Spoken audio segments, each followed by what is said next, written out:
incredibly hard not when to. you're walking past these cemeteries and there's American soldiers and they kind of treat us kind of like rock stars Absolutely. at the time. Absolutely. Because we were there to help them out, so they helped us out as much as they could. And that's why every single soldier buried in Europe has a caretaker.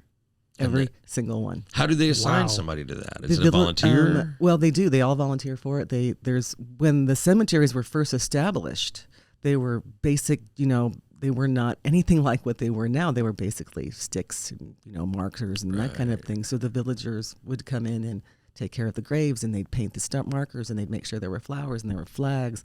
And they have been doing that ever since the end of the war, since 1946. That's so important. Yeah, so every single soldier is never alone. Wow. And one of the gentlemen actually wears his dog tags, and he keeps the soldier's photo in his house, and met his parents or his grandparents. Oh my gosh. And he said, I want you to know that your boy's never alone. Wow, that's important. Because he was 18 when he passed away, and he said, barely lived. Yeah, absolutely. And then you go overseas, and that's what happens. But that's the least they can do. And that's the moral dilemmas of war right there. Absolutely. But it's almost kind of flattering as an American to hear that someone does that, because I almost think that in America, I almost feel like we probably wouldn't do that for people. I wonder. I really wonder. And it's kind of sad to think about. But, we do have a lot of nonprofits and people like that around. We do have big hearts, especially in this area, which is why we love our show and we love the guests that we have.